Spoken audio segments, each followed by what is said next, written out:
আসসালামু আলাইকুম। খুবই হৃদয় বিদারক একটি ঘটনা। আসলাম খাগাউড়া হাতপুর মনির মিয়ার বাড়ি, অর্থাৎ রফিক ভাই ওনার বাড়িতে। তো দেখেন কি অবস্থা। হঠাৎ এখানে আসার পর খবর পেলাম যে এখানে আগুন লাগছে। ফায়ার সার্ভিস এসে আগুন নিয়ন্ত্রণে আনছে এবং স্থানীয় যারা ছিলেন ওনারাও কিন্তু চেষ্টা করছেন। দেখেন কি অবস্থা, পুরে একদম সব কিছু ছাই হয়ে গেছে।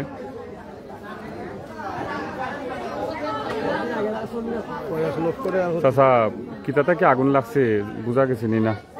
আমি চাচাকে কই কদিন আগে বা তার গরুর কদিন আগে কাপড় ফাড়তো। সেটাই পারে কে ফাড়ে এটা বলা যায় না, কে ফাড়ে এই বলা যায় না। এর পরে কাপড় ফাড়া বাদ দিয়া মুখা আটকা লাগে যায় আনলার মাঝে আগুন। আনলার মাঝে আগুন লাগাইলে তারা দেখে জিমায়, এর পরে লাগাই দেয় ওই হিকুটা দিয়ে আগুন। ওই ইয়ালোতে 3 দিন 4 দিন দিলে আরো লাগাইছে আগুন। আজকে যাইতে এর বিতে দিয়ে ওই খুন লাইন না গছ লাগাইয়া এই কোরআন শরীফ উড়েছেন পড়াইছেন শুনেছেন। এই 2 দিন ধরে যা আমি খালকো আমার ভিতরে উড়ে দেখেছি। আমি এগুলো ফুরি নিছি আমার বলা বিয়া করে। আমার বাড়ি হলো দৌলতপুর। দেখলাম যে খুস্তান নিগো তোমরা বাড়িতে বললে না, আমরা কেন আর খুস্তান। আজকে সকালে বললাম আমরা একটা খাইছে তারিয়ে গেছে 27 জন গাড়ি রয়েছে। ওই এখানে দেরি করছে না বাড়ি গেছে।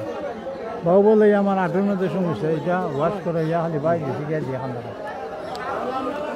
আগুন কিভাবে লাগছে কেউ জানে না, তবে গত কয়েকদিন ধরে আগুন লাগতেছে, ছোট ছোট 3 দিন লাগছে। তবে আজকে যে আগুন লাগছে একদম দেখেন আপনারা পুরে সবকিছু সারখার হয়ে গেছে। ফায়ার সার্ভিস তো আসছিল এখানে, ফায়ার সার্ভিস পরে আইছে। তবে ফায়ার সার্ভিসের আগে স্থানীয় এরা কিছু নিয়ন্ত্রণে আনছে। ফায়ার সার্ভিস আইও কিন্তু অনেক নিয়ন্ত্রণে আনছে আগুন। তো যৌথ প্রচেষ্টায় আসলে আগুনটা নিয়ন্ত্রণে আসছে। দেখেন বাড়ি, এই যে দেখেন পুরা বাড়িটা এবং বাড়ির জিনিসপত্রগুলো বাইরে আনা হয়েছে। মানে খুবই খারাপ অবস্থা। দেখেন আগুন এখনো লেফটুসুকের মধ্যে, দেখেন কি একটা অবস্থা। তো আমরা সবাই যারা আছি ফ্যামিলিতে সবাই সতর্ক থাকবো। যে কোনো সময় কয়েলের আগুন অথবা যে কোনোভাবে আগুন লাগতে পারে। দেখেন এই ড্রেসিং টেবিল ছিল মনে হয় এটার কি অবস্থা দেখেন, একদম পুরো সারকার হয়ে গেছে। এই যে এদিকে শাড়িগুলা দেখেন। এটা আপনার বাড়ি? মোর বাড়ি। আগুনটা কিভাবে লাগছে কইতে পারবেন? সেটা কেউ বুঝতে পারতো না, মানে এমনিতেই আগুন লাগিয়ে গেছে।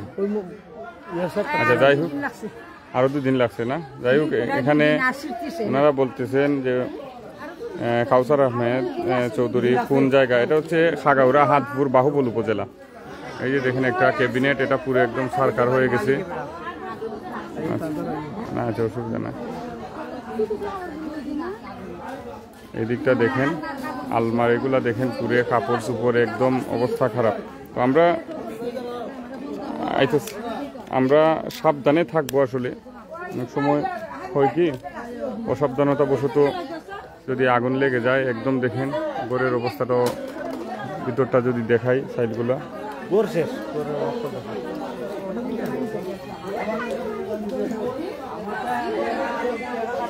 দেখেন, এটার অবস্থা দেখেন কি হয়েছে।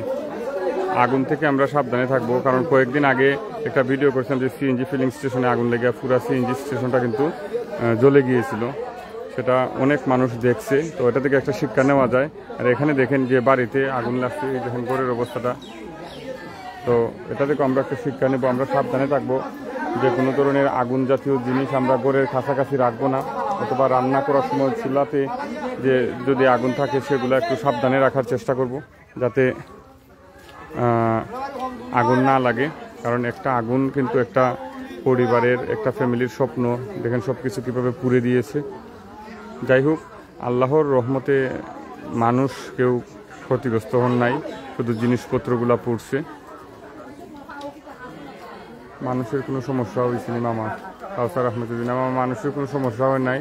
তবে জিনিসপত্রগুলো পুড়ে একদম ছাই হয়ে গেছে এবং ঘরটা পুড়ে ছাই হয়ে গেছে। যদি ঘরের ভিতরটা একটু দেখানোর চেষ্টা করে দেখি।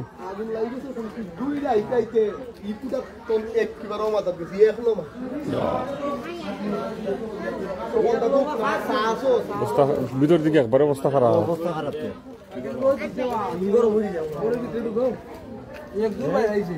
লাইট লাগবো না, লাগতো না। আমরা যদি আপনাদের একটু গড়টা দেখানোর চেষ্টা করি, গড়ের ভিতরটা, তো আমরা সাবধানে থাকবো। আসলে আগুন তো মারাত্মক একটা জিনিস, ভয়ানক একটা জিনিস। দেখেন সামান্য আগুন কি করতে পারে। লাইভে অবস্থা আছে তো বলা। এটা হচ্ছে গড়ের ভিতর, দেখেন সামান্য এক আগুন কি করে দিছে। মাইলস্টোনের ঘটনা আমরা দেখছি, বিমানের দুর্ঘটনায় মানুষ কিভাবে জ্বলসে গিয়েছিল, আর কয়েকদিন আগে যে সিএনজি ফিলিং স্টেশনটা ছিল সেটাও কিভাবে মানে পুরে ছাই হয়ে গেছে। আর আজকে আমি আসলাম এই খাগাউড়াতে, খাগাউড়া হাতপুর বাহুবল উপজেলা। ফ্যানের অবস্থাটা দেখেন আপনারা কি অবস্থা, একদম পুরে ছাই হয়ে গেছে। খুবই খারাপ অবস্থা। তো আপনারা সাবধানে থাকবেন, যারা ফ্যামিলিতে থাকেন, গ্রামে থাকেন অথবা শহরে থাকেন। গ্যাসের সিলিন্ডার প্লাস কয়েল এবং রান্নার যে আগুন থাকে রান্না করার সময়, লাকড়ি, এগুলো সাবধানে রাখবেন। একদম আংরা হয়ে গেছে সব কিছু, আসলে একদম আংরা হয়ে গেছে। আপনারা ভিডিওটি শেয়ার করে দিবেন, যারা দেখবে হয়তো এটা থেকে একটা শিক্ষা নিতে পারবে। টাইলসগুলা দেখেন কিভাবে উঠে গেছে, এই যে টাইলসগুলা নিচে উঠে গেছে।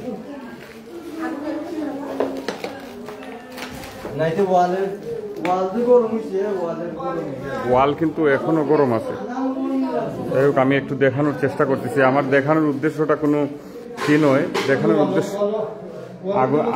আগুন এখনো কিন্তু ওয়ালটা গরম। আমার দেখানোর উদ্দেশ্যটা কিন্তু অন্য কিছু নয়। দেখানোর উদ্দেশ্য হচ্ছে আপনারা যারা দেখছেন অথবা আশেপাশে আছেন, যাতে আপনারাও সতর্ক থাকতে পারেন। যে কোনো মুহূর্তে যে কোনো সময় অনাকাঙ্ক্ষিত দুর্ঘটনা আসলে ঘটে যেতে পারে। তো সেটা জানা থাকলে আমরা প্রস্তুত থাকতে পারবো। তো এগুলো তার বলে কয়ে আসে না দুর্ঘটনা।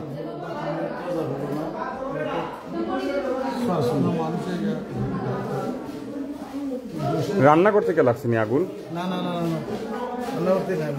এটা হচ্ছে সম্ভবত ডাইনিং ছিল।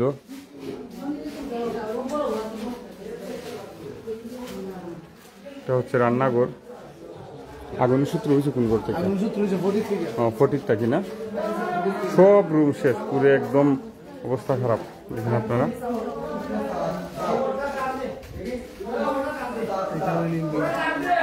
এদিকে যাওয়া হচ্ছে না। যাই হোক, না না এমনি না, ওদিকে যাই। এদিকে দেখেন কি অবস্থা, কিভাবে লাগলো ভাই? এমডি রুমান ভাই, কিভাবে লাগছে কেউই বলতে পারছে না। আসলে ওনারা বলতে পারেন নাই যে কিভাবে আগুনটা লাগলো, ওনারা বলতে পারেন নাই। আসলে হঠাৎ করে লেগে গেছে। তো যাই হোক, আপনারা সবাই একটা স্বপ্ন, একটা ফ্যামিলির স্বপ্ন কিভাবে পুরে ছাই হয়ে গেছে দেখেন আগুন লেগে। ওয়ালগুলা কিন্তু এখনও দাগ দাগ করতেছে, গরম। ফায়ার সার্ভিস আসছে, ওনারা আগুন নিয়ন্ত্রণ করছে এবং স্থানীয় যারা ওনারাও চেষ্টা করছেন। তো ভালো থাকবেন সবাই। এ পর্যন্তই। সামনাটা যদি আবার দেখাই আপনাদের, এটা হচ্ছে সামনা।